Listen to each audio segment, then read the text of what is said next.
Ever wondered how some cars respond so well to the driver? It's because the steering system.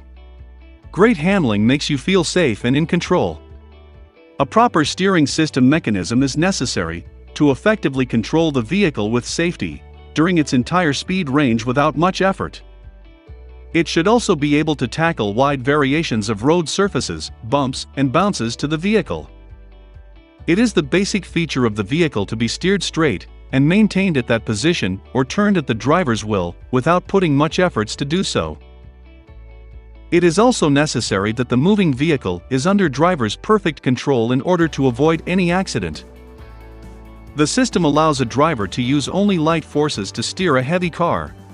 Steering is also possible by the turning of the rear wheels, which is generally used in low-speed slow-floor vehicles for lifting and transporting the heavy parts, like in the forklift.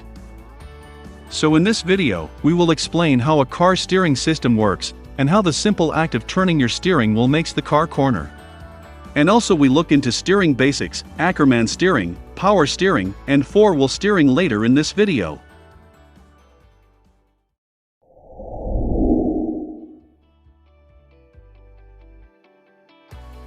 The most conventional steering arrangement is to turn the front wheels using a hand-operated steering wheel, which is positioned in front of the driver via the steering column, which may contain universal joints to allow it to deviate somewhat from a straight line. Other arrangements are found on different types of vehicles, for example, a tiller or rear wheel steering. Tracked vehicles, such as bulldozers and tanks, usually employ differential steering, that is, the tracks are made to move at different speeds or even in opposite directions, using clutches and brakes to achieve a change of direction. Do you know, steering a vehicle is pretty easy stuff? It seems so simple, but it's really not. Let's take a look at what your vehicle's moving parts are actually doing. A group of parts called the steering system transmits the movement of the steering wheel down to the steering shaft to move the wheels left and right, although car wheels don't turn at same angle. As you turn the steering wheel, the steering shaft rotates the pinion gear. The teeth of the pinion gear and the steering rack interlock as the pinion rotate. This rotation will push the rack. When the rack moves, the attached rods and steering knuckles act as pivot points and turn the front tires. For examples, rotating the steering wheel to the left will push the rack to the right, pivoting the front tires to the left. The more you turn the steering wheel, the more rack is pushed, and the sharper the turn will be. Little confusing? Well, don't worry. You don't have to be a mechanic to steer a vehicle, but we wanted you to have visual of exactly that is occurring when you make that turn of the wheel. Although, there are many moving parts and words you have never heard of, with little effort and the help of your steering system, it's easy to steer your vehicle.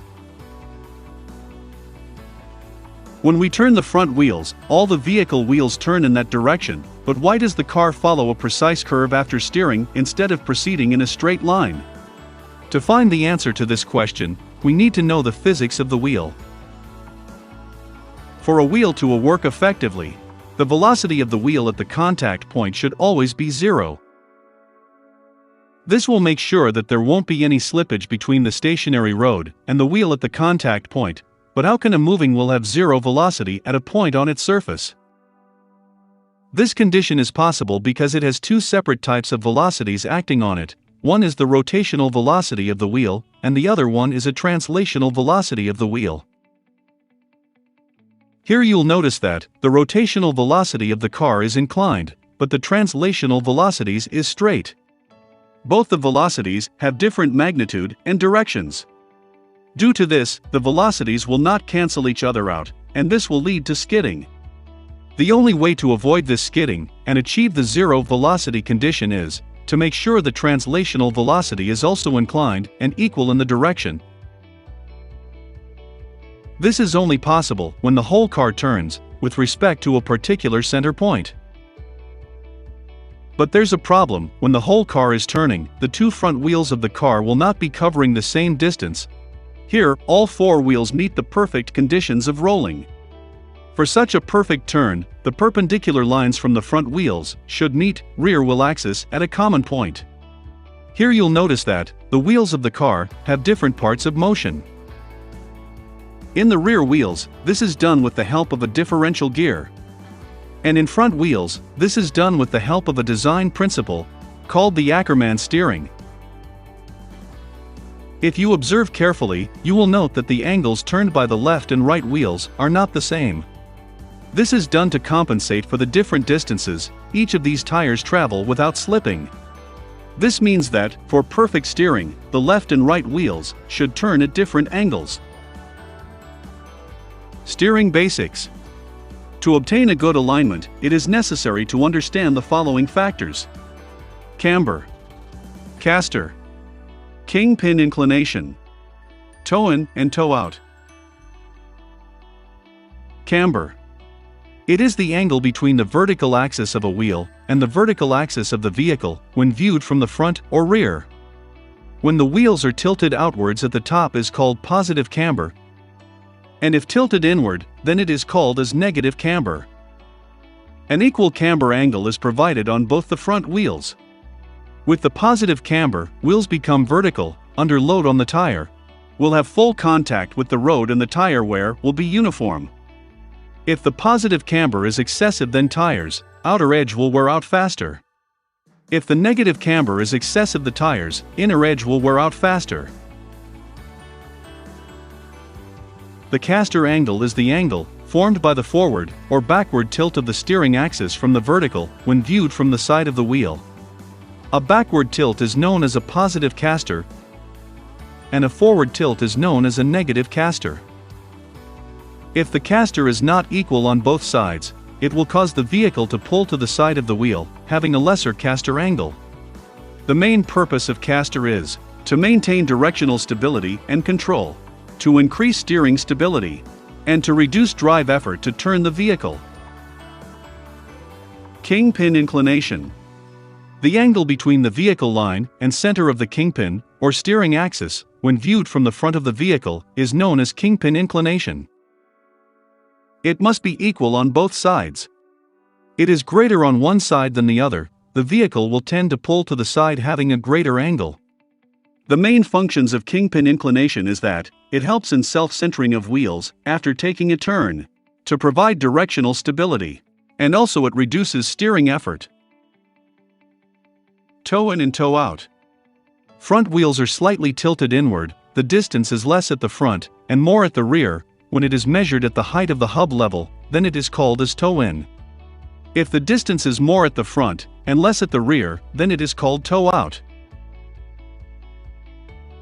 And now, let's find out how a 4-bar steering and Ackermann steering mechanism works.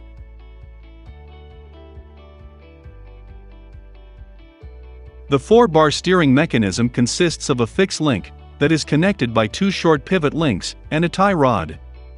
There are wheels on both sides of the steering. When the car turns, only the tie rod moves. In this, if you rotate the steering wheel to the right, the tie rod moves to the left, and if you steer the vehicle to the left, then the tie rod moves to the right, like in opposite direction. In this mechanism, the slip angle will be the same. The slip angle is the angle created from the center line of the wheel. If both angles are equal, then the vehicle will not turn properly. It's because, if a car completes a full turn, the vehicle must be in motion of circle. When the 4 wheels rotate on the axis of the center point, it is known as the true rolling condition. The true rolling condition is, the front wheels are rotated with a minimum slip to turn the car. In this situation, the outer wheel of the car will have to travel more than the inner wheel. For this reason, we have to rotate both the wheels at different angles. In Ackermann steering, the tie rod length will be reduced as compared to 4-bar steering. As a result, both the operative small link will be inclined in a way that its axis will be connected to the rear axle center. When you turn the vehicle, the wheels will be turned at the different slip angles. When you release the steering, the vehicle's straightening force helps to bring back steering to its initial position.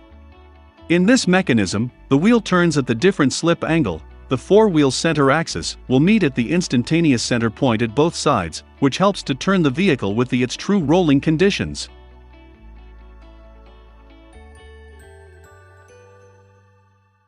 Power steering system.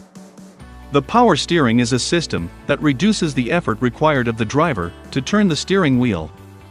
Without power assist, the steering of most vehicles would be extremely heavy, particularly during low-speed maneuvers such as pulling into a parking spot, turning a 90-degree corner in the city, or driving in a crowded gas station.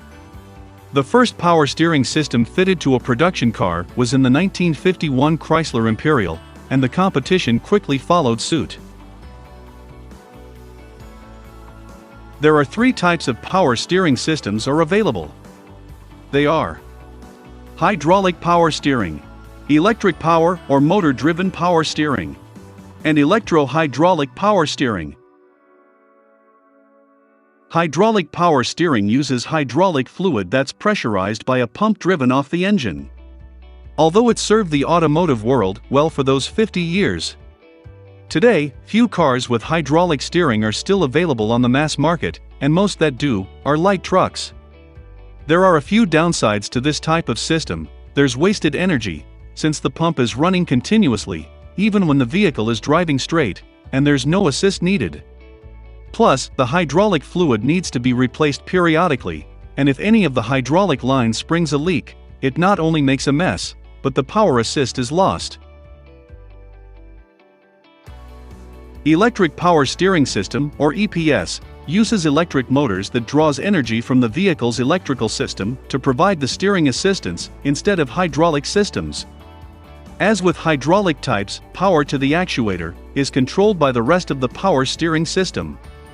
EPS is the norm on today's new cars, and this arrangement is more expensive and tends to be used on the sports and luxury cars. The steering is light and easy to turn at parking speeds, while at highway speeds, the effort amps up, giving the driver a feeling of greater stability and control. Electro-hydraulic steering system. Between the hydraulic and electric types of power steering, there's a hybrid of the 2 systems called electro-hydraulic steering. It functions like a hydraulic assist system, only that the hydraulic pressure is created by an electric motor, rather than driving the pump off the engine. This gets rid of the wasted energy, but doesn't enable all of the features possible with electric power steering. Only a few vehicles, including some heavy-duty pickup trucks, currently use this system.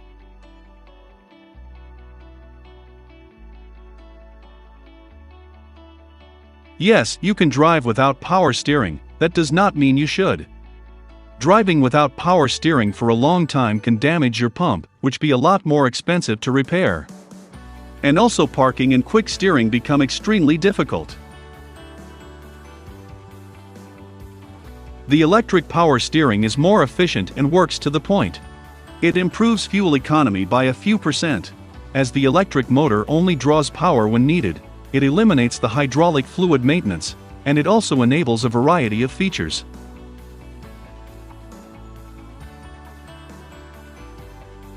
Four-wheel steering is a system employed by some vehicles to improve steering response and to increase vehicle stability while driving at high speed, or to decrease turning radius at low speed. In an active four-wheel steering system, all 4 wheels turn at the same time when the driver steers. In most cases, the rear wheels are steered by a computer and actuators. The rear wheels generally cannot turn as far as the front wheels. At low speed, the rear wheels turn opposite to the front wheels. Reducing the turning radius is sometimes critical for large trucks, tractors, vehicles with trailers, and passenger cars with a large wheelbase. So that's it, thanks for watching. If you still have any questions, let me know in the comments. Do you know, suspension is one of the most important functions in your car? But which type of suspension system will help your car to run smoother and more comfortable? Watch this video and find out.